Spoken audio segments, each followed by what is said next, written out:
One of my favorite problem-solving questions is, how would you like to pay? I ask my team this all the time. When they bring me a challenge or a question or some issue that we have to deal with, of which there are many when you own your own business, I always ask them, how would you like to pay? Option number one is that we do it. And the benefits of us doing it are that we get to own that knowledge forever. The downside is that we have to pay. We have to spend the time, we have to spend the money, we have to spend the energy figuring it out. That means that there's usually less time, money, and energy to go towards something else. In other words, something else in the business falls. So that's option number one. We do it. Upside, we get to retain the knowledge forever. Downside, we have to spend the time, the money, the energy to figure that thing out. And that means energy and time away from something else. Option number two is you find somebody else to do it. And what this usually looks like in business is I go and I find somebody who's already done it before or has expertise in whatever that thing is. The upside to that is that we get to move much faster. Option number one is a slower process, right? Because we have to do the work to figure that thing out.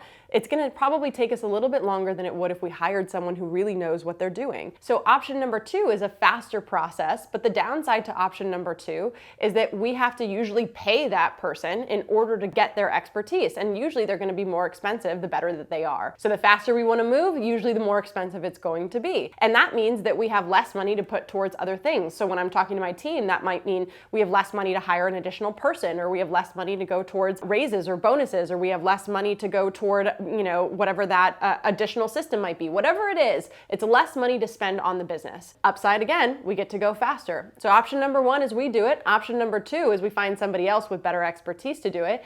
And then of course, we always have option number three, which is that we do nothing. And by the way, sometimes we do choose that option. But remember, the question at the beginning was, how would you like to pay? Each one of these options means that we have to pay somehow. Option number one is that we pay in our time and in our energy and in our own money. Option number two is that we're paying in our money towards someone else who has better expertise. And option number three is that we're just pushing it off to pay later. And what I mean by that is if we choose option number three, which again is do nothing at all, it means that we're going to have to pay for that at some point too.